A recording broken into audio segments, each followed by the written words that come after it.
Olá, amigos. Estamos aí com mais um programa Ensinamentos Extrafísicos e Projetivos. Dessa vez dando continuidade ao programa anterior que vocês assistiram, em que está aqui comigo o Luiz Roberto Matos, que bateu um papão com a gente sobre saídas do corpo, o livro dele, Sanacão, Mestre do Além, que ele relançou aqui. E aí, aproveitando a chance, estamos gravando mais um programa com o Luiz, e como no primeiro nós falamos de saídas do corpo, o Luiz vai contar um pouco do trabalho de cura, trabalho de desobsessão e assistência espiritual, que ele faz no Espaço Santuário, que ele fundou com um grupo de amigos em Salvador, e ele vai contar um pouquinho das coisas que rolam lá, porque acabam ilustrando espiritualmente o lado extrafísico para outros grupos, os médiums, e sempre acaba contribuindo quando alguém explica algumas coisas do entorno. Só que antes do Luiz começar a narrativa, aqui no Sanacão, no livro dele, tem um relato em que ele vai projetado fora do corpo, num bairro de Salvador, que tem muitos motéis perto, e ali ele vê umas coisas bem pesadas, umas entidades estranhas. E uma vez eu estava em Salvador, fui projetado fora do corpo, perto também de um motel grande de lá, e vi a mesma coisa que o Luiz viu, entidades drenando a energia sexual dos casais. É claro que nem sempre isso acontece, era apenas uma experiência que ele teve que eu também vi, mas é importante mencionar isso, né, Luiz? Dá para você contar um pouquinho o que você viu? É possível? Sem citar nomes do local, nem de nada, é claro. Claro. Tive mais de uma experiência desse tipo, mas essa que eu lembro mais, que eu descrevo aí no Sanacão, o mestre me instruindo sobre uma série de coisas, sobre energia sexual, sobre manipulação da energia sexual da gente. Ele me levou até um motel, ali na orla de Salvador, e chegando lá, ele pediu autorização. Ele não invadiu, ele não ia entrar em combate, nem luta. Pediu autorização para espíritos que dominavam a área, que controlavam a área do motel, no lado espiritual, para poder adentrar, para ver algumas coisas dentro dos quartos, para ver como em alguns quartos, alguns casais, não eram todos, isso dependia do equilíbrio de cada casal, claro, da motivação de cada casal que estava ali, e mostrar como existe um certo controle espiritual de espíritos sem muita evolução nos motéis. Eles controlam aquilo ali para permitir uma troca, e todo um sistema de troca com ectoplasma, que é uma moeda no espiritual, como alguns já me falaram, permitir que outros espíritos desencarnados, encarnados também fora do corpo, adentrem esses ambientes para ou assistir ou participar, se aproximando bastante, às vezes quase numa incorporação. E se a pessoa for médium, que tem uma facilidade maior, mais ainda uma facilidade de acoplamento no médium, né? Claro que isso depende do equilíbrio do médium. O médium está lá com a esposa, com a namorada, é amor, claro que isso não vai acontecer. Claro. Né? Mas tem outras motivações, com desajustes, com desequilíbrios, com outras coisas mais. Você está com a energia baixa, com um padrão vibratório baixo, permite essa aproximação para que espíritos desencarnados se aproximem, para sentir o prazer indiretamente através dos encarnados. Então acopla, né?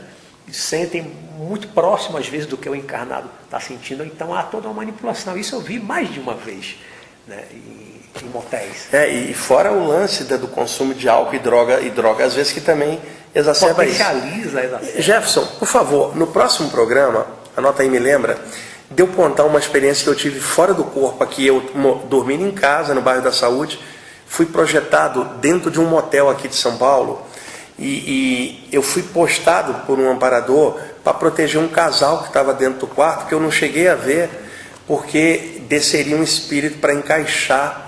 Naquele momento eu fui levado para proteger, para espíritos grossos não atrapalharem, e as coisas que eu vi. Por favor, me lembra, para não quebrar aqui a entrevista, de eu contar isso no próximo programa, tá bom? Luiz, o que é o Espaço Santuário que você, com vários outros amigos, criou em Salvador? O nome é Santuário Luz e Vida. O Santuário Luz e Vida, ele nasceu, está ligado ao meu livro Sanacão, O Mestre no Além. Eu lancei o livro em dezembro de 92. Adolfo, que você conhece também, seu amigo, foi para o lançamento, que viu no jornal a chamada, né, a matéria, uma entrevistazinha que eu fiz de 2 jornais na época. Ele foi para o lançamento, não me conhecia, foi para o lançamento, comprou o livro, leu, gostou, a mulher leu, Cláudia, depois ele mandou para você até. Foi. Né? Acho que logo em 93 ele mandou para você também, para você ler, e ali espalhou para a Liliane, que você também conhece, também trabalhar com você lá nos cursos de projeção, né, em Salvador, e outras pessoas.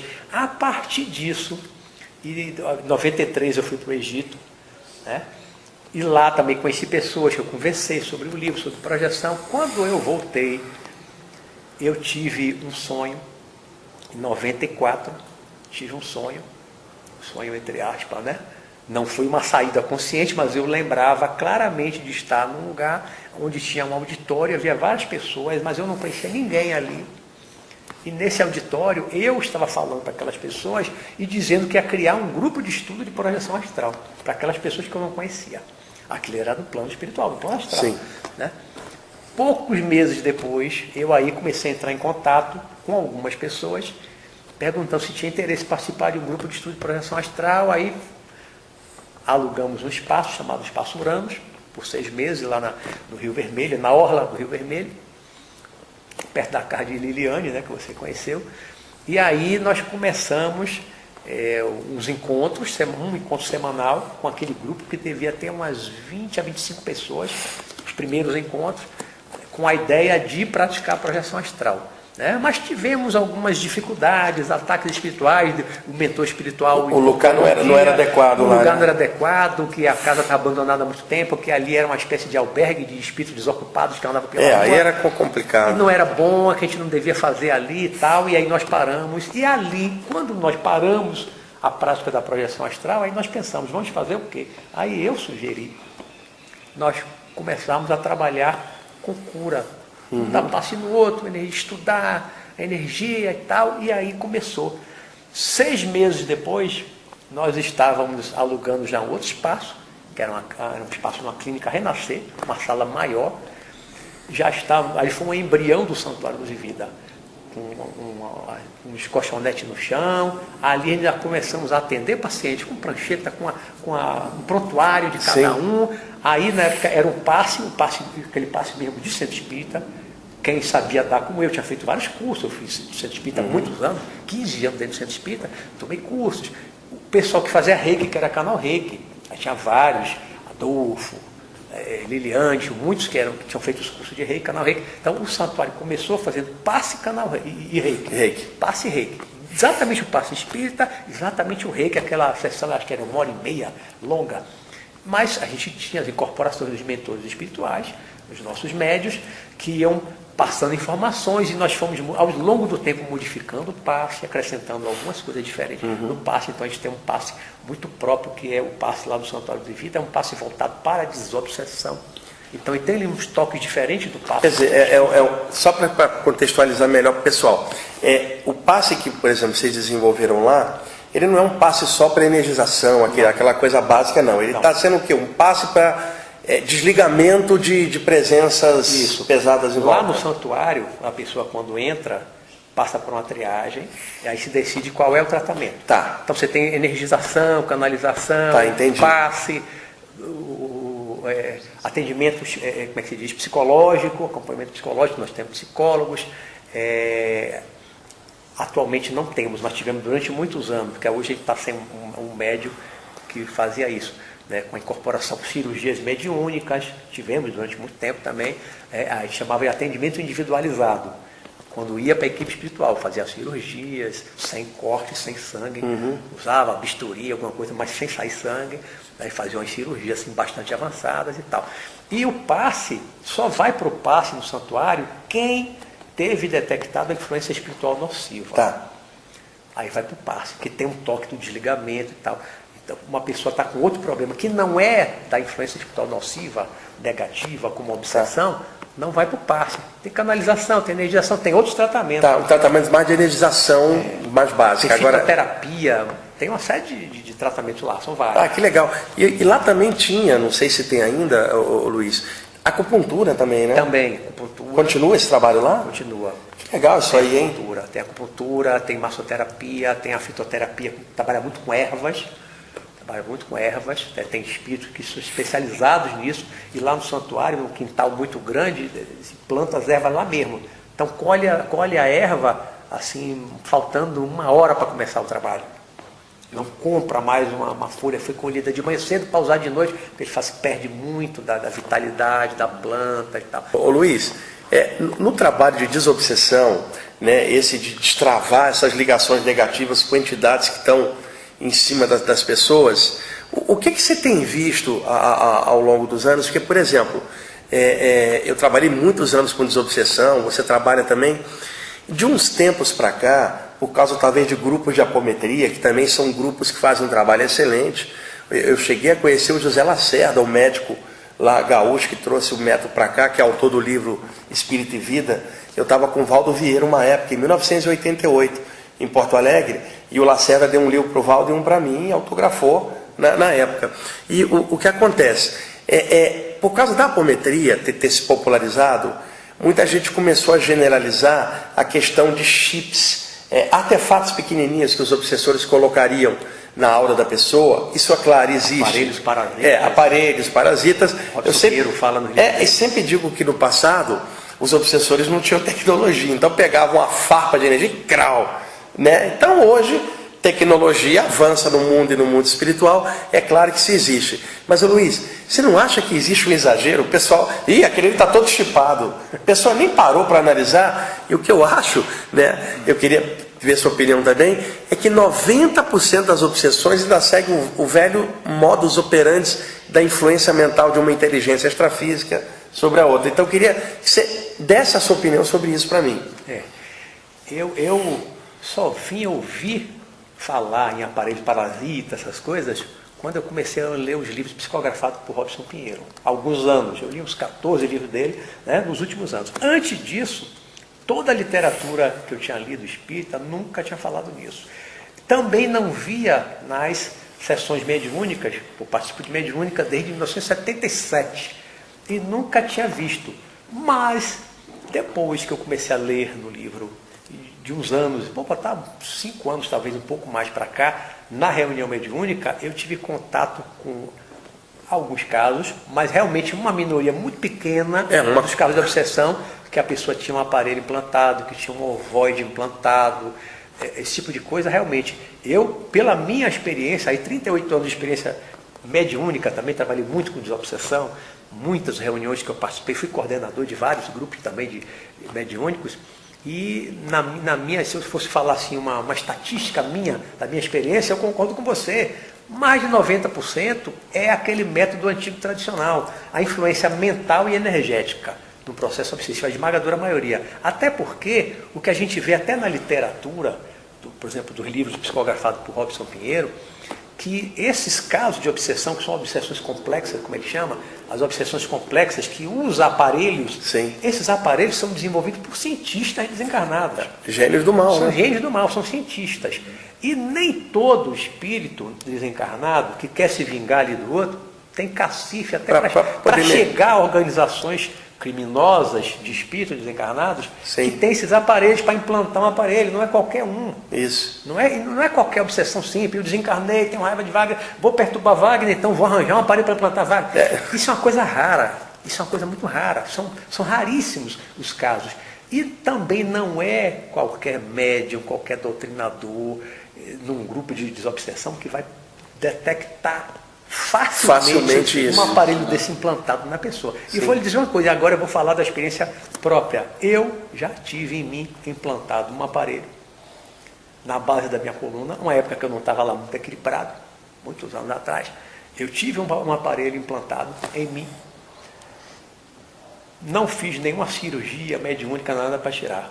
Quando eu comecei, eu sentia as minhas perturbações, o desequilíbrio, e eu sozinho disse, não, eu vou me levantar, eu vou me melhorar, vou melhorar o meu pensamento, minha energia. Quando eu me reequilibrei sozinho, quando eu me reequilibrei, minha energia mudou. Um dia fora do corpo, eu senti o aparelho saindo, e eu peguei ele na mão e eu sentia um metal, sentia como um metal gelado, como se estivesse segurando assim um relógio, um aparelhozinho.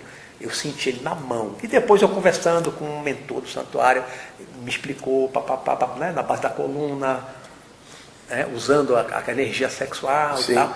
Né? Eu tive um implantado em mim.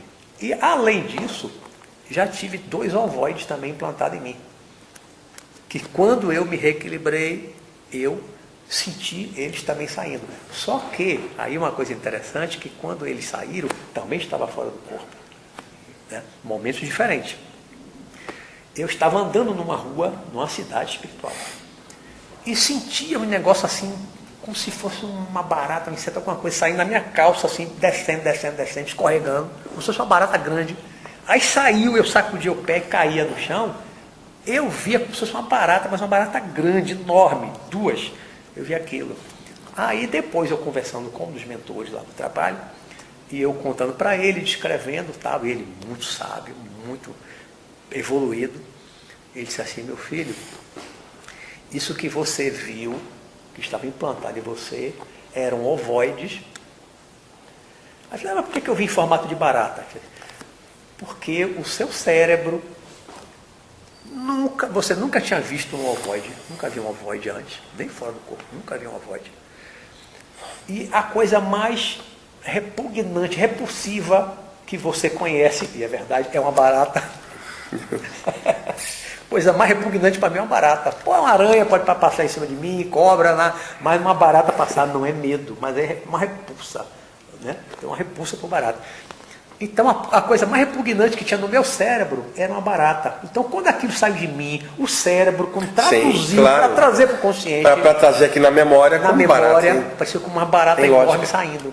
Uma coisa repugnante. Mas não era a forma do ovoide, não era barata. Então ele é um psicólogo muito evoluído, muito avançado lá, que é um mentor. E só para contextualizar, o ovoide que o Luiz está falando, surgiu na literatura espírita, nos livros do André Luiz, onde ele narrava que alguns espíritos estavam numa situação de autoculpa tão violenta que era como se eles mergulhassem para dentro deles mesmos, perdessem a identidade, aquela coisa assim: eu penso, logo existo. E aí a natureza do corpo astral é um campo energético ovalado, que adquire a forma humanoide porque está reencarnando em corpos humanoides por uma temporada. Só que ali o sujeito está como se negasse ele próprio, entrando no estado de se fechando totalmente. Aí o corpo astral volta ao formato como se ele estivesse em coma lá dentro, encruado.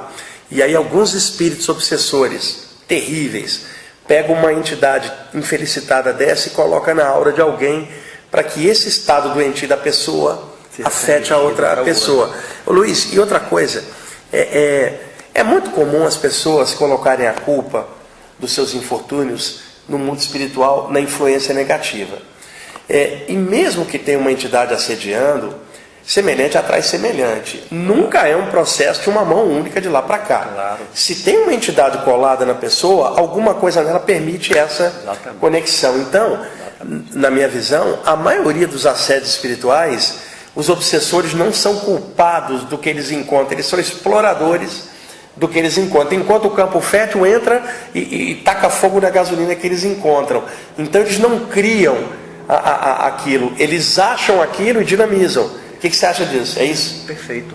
Eu também penso que, eu costumo dizer, que todo processo de obsessão, o chamado obsidiado, a vítima, entre aspas, considera a vítima, pode ter sido algoz ontem, né? O obsidiado, ele permite o processo obsessivo. Não é permitir racionalmente. Ninguém vai dizer: eu permito, venha, inconscientemente. me prejudique. Inconscientemente você permite. E permite como? Com seus desequilíbrios, com seus desajustes, né? Com a sua maldade, com o seu egoísmo, com todo esse estado negativo da mente, o estado emocional negativo, o estado psicológico negativo. Você dá mais, você permite, você fica suscetível, você fica fragilizado e você permite inconscientemente essa aproximação. E se há uma aproximação e consegue lhe afetar, é porque, colocando em umas palavras assim, né? Tem culpa no cartório. Claro, ninguém sofre inocente. Eu via muito isso numa reunião mediúnica com o professor Walter Porto, que eu encontrei antes de ontem à noite fora do corpo. Ah, é? Foi eu não cheguei primeiro mestre. Não cheguei a conhecê-lo. Primeiro lá de Salvador. Ele era o coordenador de uma reunião, a minha primeira reunião mediúnica, que eu fiquei 9 anos, de 78 até 92, mais ou menos. Né? E ele, o maior doutrinador que eu conheci de reunião mediúnica foi ele. Um mestre para mim. Até hoje, quando eu doutrino, quando eu oriento o espírito, eu ainda uso muito da fala dele, das frases dele, das técnicas dele. Foi o meu primeiro e maior mestre nesse sentido, do trabalho da desobsessão. E ele falava muito, falava inclusive para os espíritos incorporados, assim, ninguém sofre inocente. E eu nunca esqueci isso, ninguém sofre inocente. Se você hoje está sendo vítima, entre aspas, de um processo obsessivo, você tem culpa no cartório, como a gente diz. Né? Você deve alguma coisa, você fez alguma coisa. Porque uma coisa que eu percebo, Wagner, ao longo desses 38 anos de experiência com reunião mediúnica, com obsessão, é que a esmagadora maioria das vezes, vou dizer assim, mais de 90% das vezes, na minha experiência, um processo de obsessão, ele é motivado pela vingança. Mais de 90% das vezes, a obsessão é motivada por vingança. E vingança por quê? Por que alguém quer se vingar? Por que alguém ia querer se vingar de mim? Porque eu fiz alguma coisa a ele antes. Né? Você não vai querer se vingar de alguém que não lhe fez nada. Não tem lógica. Né? Se a obsessão é motivada normalmente por vingança, é vingança por algo que você fez. Ah, mas eu não lembro de nada. Eu não fiz nada. O que foi que eu fiz para estar sofrendo isso? Eu não lembro de nada. Você não lembra por causa do esquecimento passado, que tem toda uma lógica, né, do esquecimento para a gente evoluir. Mas o fato de você ter esquecido não quer dizer que você não fez. Imagine que hoje eu fiz um monte de mal, prejudiquei um monte de gente, aí leva uma queda ali, escorrega, bata a cara, pum, aí fico com amnésia. Esqueci tudo que eu fiz. A polícia me prende, porque eu lá cometi uns crimes, vai às barras do tribunal, vai me julgar, e na hora que lá, né, o juiz quiser me condenar, eu não fiz nada, eu não lembro de nada. O fato de você não lembrar retira a sua culpa, exime você da culpa pelos crimes que cometeu, por você não lembrar, à luz da lei de causa e efeito. Não. Né? A lei de causa e efeito está aí. A gente não lembra, não quer dizer que não fez. Então, normalmente, o processo de obsessão ele é motivado por vingança. Pessoal, o Luiz está frisando bem, processos de obsessão. Não está falando de assédio espiritual aleatório, um encostinho aqui, lá, que isso aí é básico aqui na humanidade. Isso sempre tem. Está falando daqueles casos que são realmente... A obsessão vem, às vezes, de vidas atrás, e o perseguidor não larga, diferente de um assédio extrafísico, igual de um assaltante ali que te assalta e não tem motivação pessoal, diferente de um perseguidor porque você fez alguma coisa. Então, o mundo espiritual é a mesma coisa. O perseguidor, o obsessor, aquele clássico, há motivações anteriores.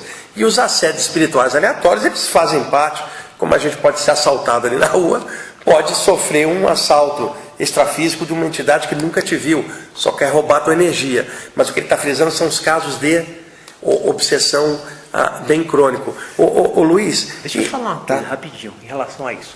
Lá no santuário, nós aprendemos uma coisa com os mentores do santuário, lá se faz uma separação entre influência espiritual nociva e obsessão. A gente faz uma diferenciação. A obsessão, isso que eu falei aqui, motivada normalmente por vingança, para ter uma motivação anterior e tal. Na influência espiritual nociva, que leva a pessoa, inclusive, para o passe também, para o afastamento do espírito também, da mesma forma, não tem vingança, não tem ódio. Então é feito diferenciação. Vou dar só um exemplo de uma influência espiritual nociva. Você tem o hábito de ir para o barzinho todo final de semana, bebe, você vai encontrar companheiros desencarnados, que você vai ser um parceiro de copo, caneco vivo. Como o Ramatiz falava. Né, em Fisiologia da Alma, né, o caneco vivo. Vai encontrar um ou dois ou mais ali que vão beber junto, vão acoplar, vão ficar junto ali. Eu já conversei com centenas de espíritos nessa situação, centenas, por causa dessa influência espiritual nociva. Ele está influenciando? Tá, para a pessoa beber, para não largar o vício, papapá. E alguns, até quando eu tentava ali conversar, chamada doutrinação, ele dizia assim, mas eu não faço mal a ele, não. Eu protejo ele, eu não deixo ninguém se aproximar, não deixo ninguém fazer mal a ele, eu cuido dele, eu protejo ele. Ele é o meu parceiro. Ele vê como parceiro, meu amigo, meu parceiro, meu companheiro de copo. E o encarnado, mesmo não percebendo, mas inconscientemente, tem essa mesma sensação. Eu já ouvi gente encarnada que bebe muito, dizer, eu tenho lá meu amigo, seu Francisco, meu companheiro, aí bebe, Seu Francisco, ele não vê. Mas é como se ele, naquele alcoolismo, quando ele bebe muito, ele sente de alguma forma que tem ali um parceiro, companheiro, mas não é um inimigo não é um perseguidor não é ninguém que quer se vingar, nem quer o mal dele, é um parceiro de copo. E aí vai para droga, vai para sexo, vai para o crime. Então aí, lá no santuário, não é tratado como uma obsessão.